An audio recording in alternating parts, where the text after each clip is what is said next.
Does this remind you of the Holocaust?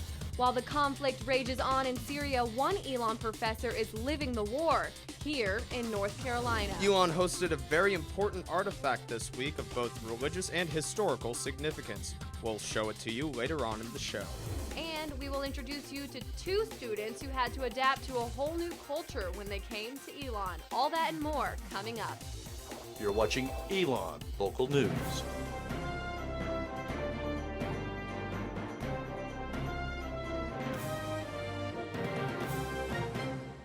Good evening, and thanks for joining us. I'm Alex Rose. And I'm Brennan McDavid. ELN was the first to tell you about changes to the popular Elon bar, West End Station. Today is the first day under new ownership. Our Joe Bruno is live in downtown Elon with more information. Joe? Alex and Brennan, last year at this time, there were 4 bars open in the town of Elon, and right now the only one open is the Fat Frog. That's because today at 11 a.m., West End Station closed its doors. Owner Josh Erzine had his last day on Sunday. He had a couple drink specials to send him off. But ELN spoke with the new owner, Harold Hill, on the phone today. Hill is a former line cook at the Root, and he told us that the bar will be open starting tomorrow night. He also said for at least the rest of the semester, the bar will still be called West End Station. But he did say he is going to revamp, rebrand, and possibly rename the bar over winter term. Hill also has plans on bringing new food options to the menu. Now, Elon Local News will be there to cover all of this news and all breaking news throughout the semester. For now, live in downtown Elon, Joe Bruno, Elon Local News. An Elon man is in jail tonight after being charged with second-degree murder, felony death by motor vehicle, and misdemeanor death by motor vehicle.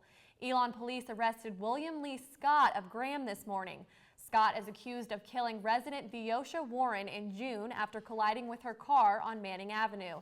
Elon Town police say alcohol was a contributing factor. His blood alcohol content was 0.22.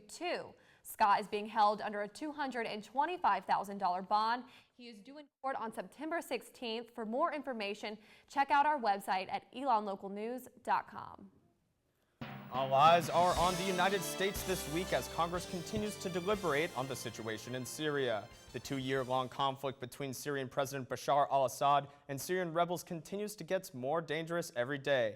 Our Nicole Chadwick is here to tell us about an Elon professor with a personal connection. Nicole? That's right, Alex. One professor is begging the United States government to take action against Syria. Dr. Haya Ajan watches her nightmare come to life. I'm distracted all the time. I'm always afraid I'm going to get bad news about my family.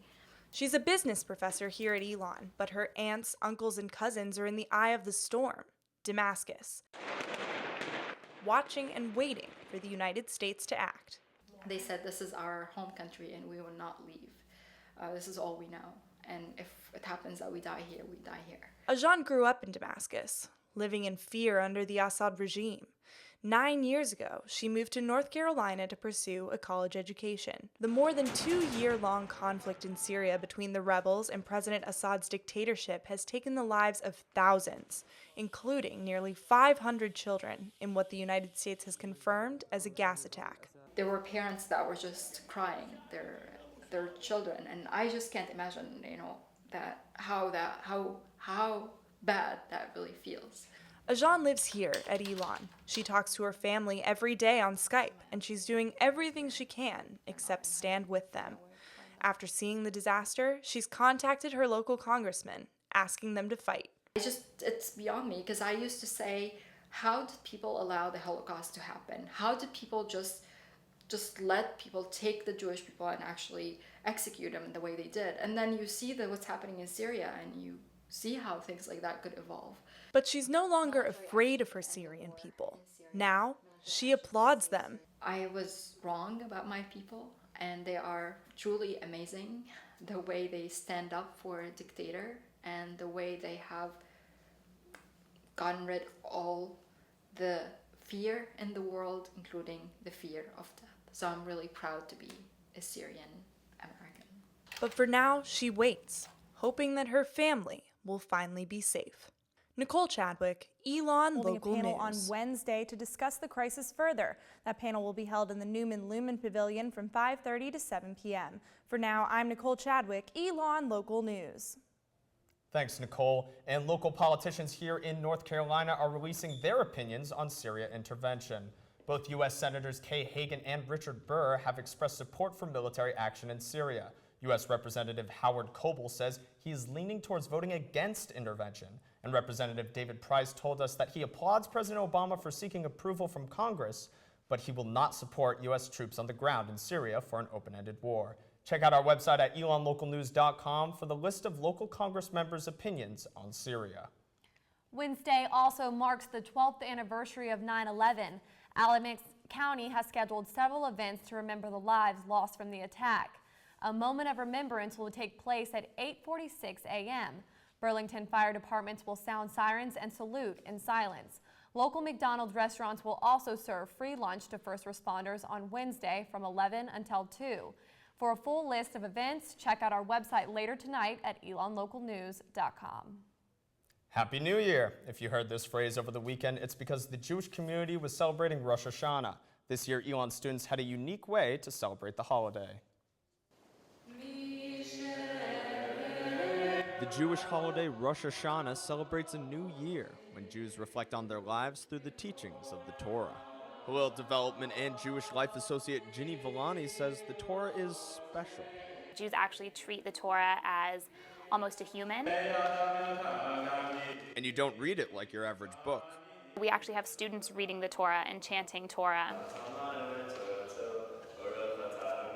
Torahs are carefully written out letter by letter with a special Hebrew calligraphy. That person trains their entire life to have the skills to write a Torah.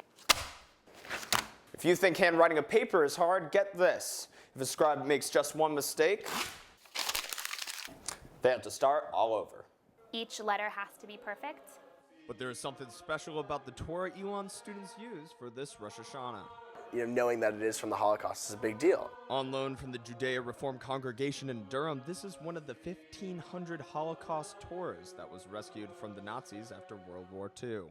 The intention was to destroy every Jew so that Judaism would never be kind of a living religion. So the Nazis were planning on creating a museum of this destroyed religion, Judaism. During the Rosh Hashanah ceremony, Elon students had the chance to reflect not only on their past year, but the significance of this piece of history.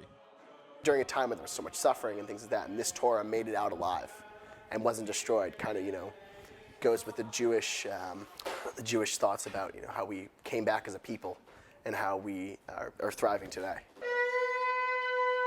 At the start of the new year, Elon's Jewish community now looks forward to Yom Kippur, which starts Friday at sunset. A Yom Kippur dinner will be held Friday at 5:45 in Oaks 212, and a ceremony will be held Saturday at 10 a.m. in the Newman Lumen Pavilion. One Elon student travels 14 hours on 4 different planes to get to Elon. Find out who and where she is from, coming up next. And later, a student that learned to play music using a different kind of keyboard.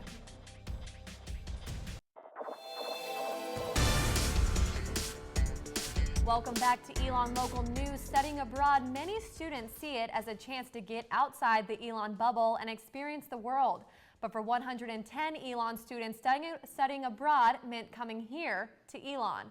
Our Gary Grumbach sat down with 2 international students to find out what life is like for them in the bubble. Ala Adin Maref is a senior from Tunisia, a small country in northern Africa. The hardest part was leaving the country. Like the day I was leaving Tunisia, once I went through the borders, I was like, oh, now I'm going. There's no way I'm coming back now. Maref says international students have different expectations of Elon than American students. For me, I didn't know anything. Like when I came here, when I came to Elon, it was my first time in the US, so I didn't know anything about it. I was here, let's go there, let's explore. Adjusting to college isn't easy. Maref struggled socially. It was hard at the beginning, especially with the language. I wasn't very good with English, especially speaking. I couldn't hold a conversation very well. Sophomore Ana Sofia Adames is from Panama, and coming to Elon was a culture shock. In Panama, you always say hi to people, no matter who they are, like even if they're strangers, by kissing them on the cheek. So when I came to Elon, I started, during orientation week, I started kissing everyone on the cheek, and they didn't like that very much. Elon University's Global Education Center is a home away from home for international students. Dean of Global Studies Woody Pelton understands that the transition isn't always an easy one. We do try to share with them the expectations of the classroom in the U.S., but it's one thing to hear that, and it's another thing just to do it. Maref says even though being an international student can be difficult, he doesn't regret it. Just give it some time, get to know people, and then you'll learn to like it. Gary Grumbach, Elon Local News. International students aren't the only ones who have to adjust to life at Elon. Our Corey Shegda found one American student who came from the last frontier to the Tar Heel State. I lived there since I was 4, so about 14 years. Morella Gungab is a freshman at Elon, but says her daily experiences back home are different than most students. I noticed about college, a lot of people here walk around at night, and like in Alaska, there's bears out in the evening, so like we gotta like stay inside. They like to go through people's dumpsters, so we have these bear-proof trash cans. She is one of the few students at Elon from Alaska, but bears aren't the only thing different about her home. In the winter, that's like the most depressing time. It always got light at like 9 a.m. and then it got dark by like 3 p.m. But during the summer, it like gets light at like 4:30 and then stays light until midnight. She also has to deal with stereotypes that some people have about Alaska. Well, I know tourists come to Alaska really disappointed not seeing any like igloos or parkas or like polar bears. She does live in the state's capital, Juneau, but says it's different than most capital cities. It's 35,000 people and maybe about 30 miles long. There's no road going in and out from where I live, so we always have to take the ferry or plane. And since former Alaskan Governor Sarah Palin was McCain's running mate in 2008, Gungab has frequently been asked questions about Russia. Kind of funny. The governor's mansion is actually down my hill. Oh, really? So I live on a higher hill than her, and I don't see Russia anywhere near my house. Though it takes her 14 hours to fly home, Gungab says that she is glad to be at Elon, enjoying the warm weather. Corey Shegda, Elon Local News. Students looking to study abroad next year may find it to be easier than previous years. The Isabella Cannon Center for Global Education will be offering more need-based scholarships starting next year. The plan is part of a larger goal of the university to increase study abroad enrollment to 100% of students at Elon. Dean of Global Studies Woody Pelton says that his office is constantly looking at ways to increase study abroad enrollment. It's been determined that we need to try to find more resources to make those who have the highest need, put them in a position to have a global experience. Members of the Elon community gathered Friday night to participate in Elon's Hispanic Film Festival by attending a special viewing of Even in the Rain in La Rose Digital Theater. Elon already has a French film festival, and the new Hispanic Festival is intended to support the university's vision of increasing diversity on campus. The Spanish Film Club series is supported by the university and outside groups, including the Embassy of Spain in Washington, D.C. Dr. Maite de Lama, one of the festival's organizers, spoke to us about her goal of showing these films. I'm hoping to reach out to a lot of people and expose them to different cultures, beautiful language, in my opinion, and products. There are cultural products that normally here in the United States we don't get to see. Coming up next, I found out how one Elon community is avoiding the temptations that come with college.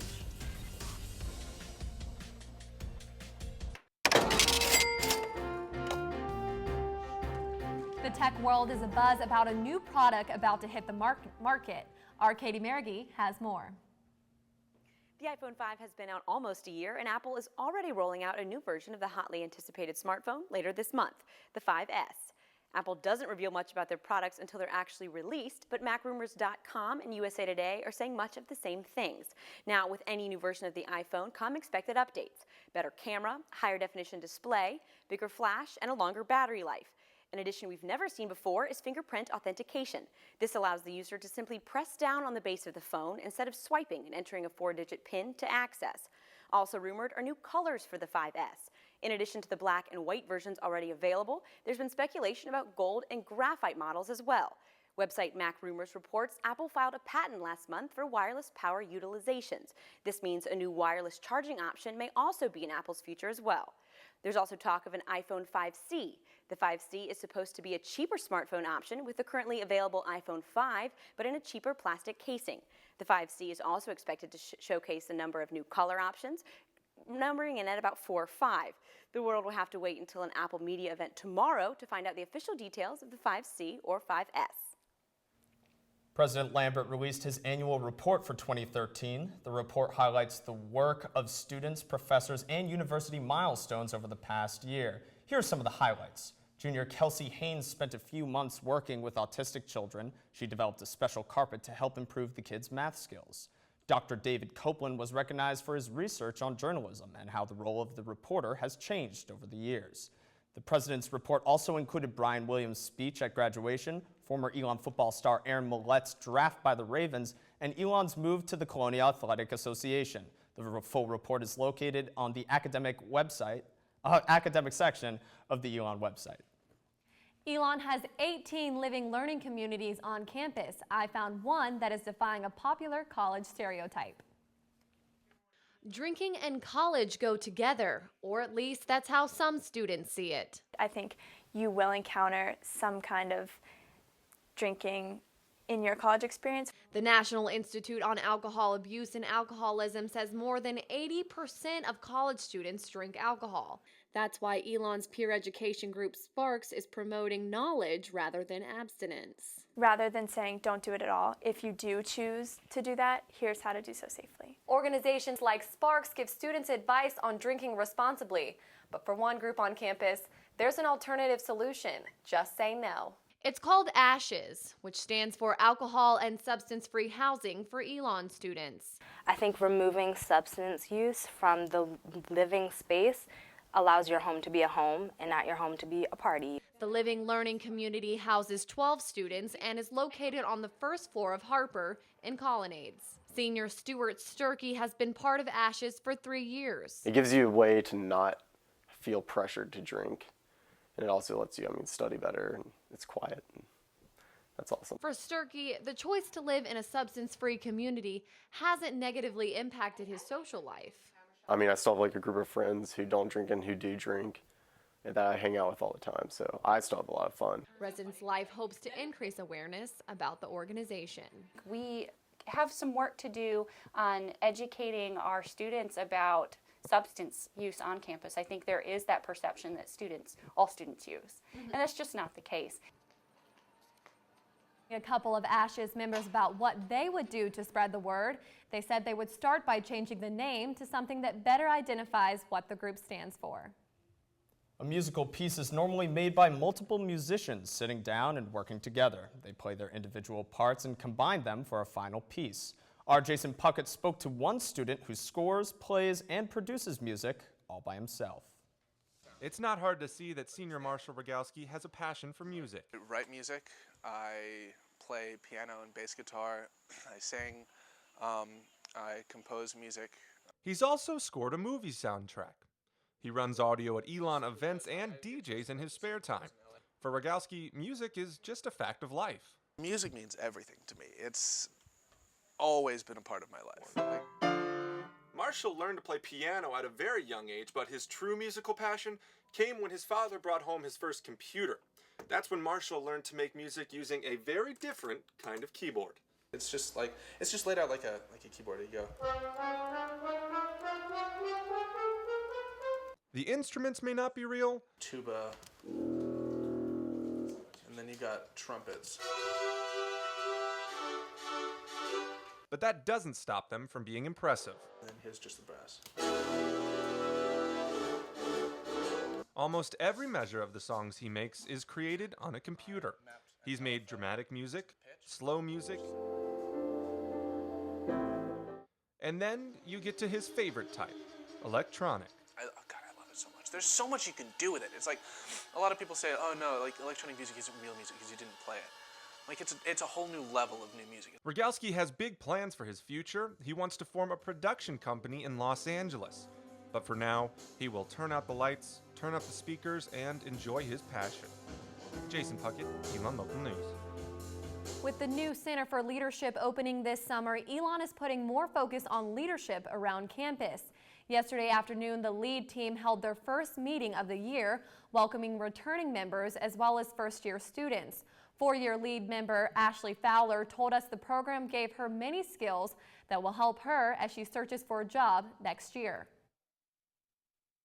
What I will remember the most is the relationships that I formed here, whether that's with students, just collaborating on certain events or activities, as well as the professional staff, as mentors, as advisors. All the things that I have done, I can tie back to the Center for Leadership. Whether it's through service, academic things, it all ties back to leadership for me personally.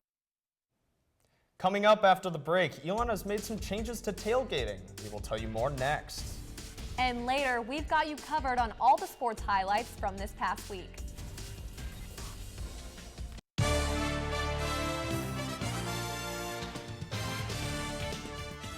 Welcome back to Elon Local News. I'm David Perel with today's sports update.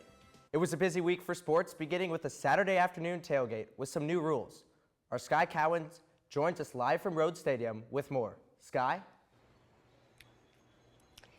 Thanks, David. It may look empty now, but 2 days ago, this place was packed for Elon's first home football game of the season.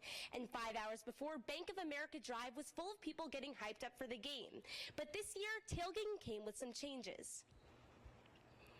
Bank of America Drive was full of excitement on Saturday as the Elon community gathered to tailgate before the first home football game of the season.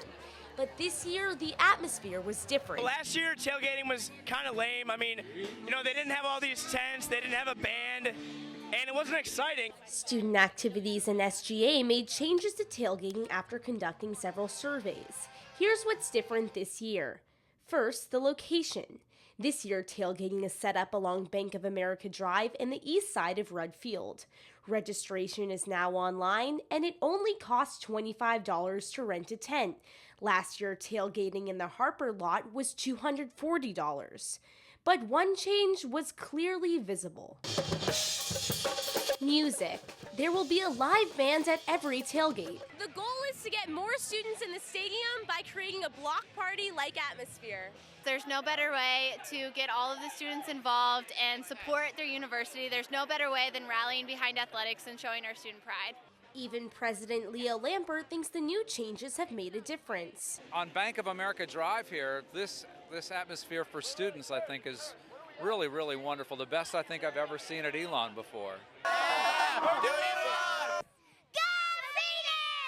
It feels like a new day for tailgating at Elon. I'm very pleased.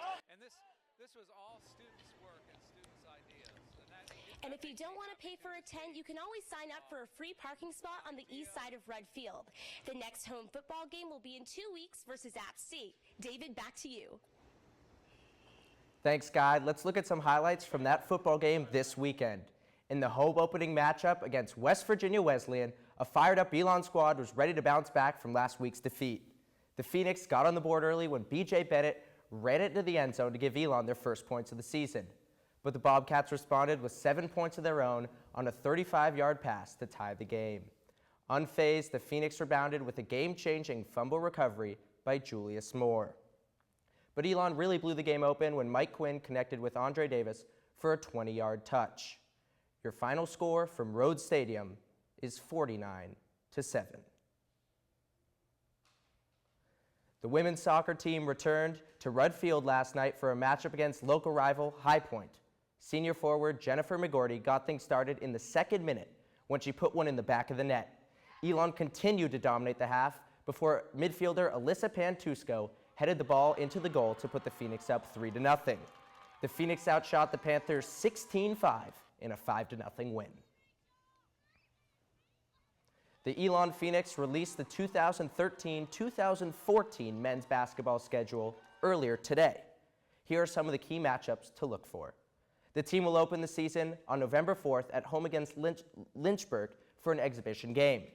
In early December, the team will play Colorado out of the Pac-12 before traveling to our nation's capital to take on the Georgetown Hoyas. Elon will host Duke in downtown Greensboro on New Year's Eve to wrap up their out-of-conference schedule. Breaking in the new year, the team will begin conference play against App State. The regular season at home against Davidson will end At the end of the regular season, the Phoenix will travel to Asheville for the SoCon tournament. Coming up this week, here's what we have for you from Elon Athletics. It's a relatively quiet week until Friday, when the volleyball team will kick off the Elon Phoenix Classic against Gardner-Webb at 7 p.m. Also on Friday, the Elon's women's tennis team will host the Tennis Fall Invitational. Time still to be determined. Saturday will be busy for the Phoenix with the cross-country team hosting the Elon Invitational. The women are set to start at 9 a.m. from the intramural fields, with the men following at 9:45. The women's volleyball team will face North Carolina Central at 12:30 and East Carolina later that evening at 7 p.m. And finally, the men's soccer team returns to Rudd Field to face in-state rival UNC Wilmington at 7 p.m. Thank you, David. That's all the time we have for this Elon Local News. And for more news throughout the week, be sure to like us on Facebook and follow us on Twitter. Also, be sure to check out our website, elonlocalnews.com, for the news that matters to you. From all of us here at Elon Local News, have a great rest of your week, Elon.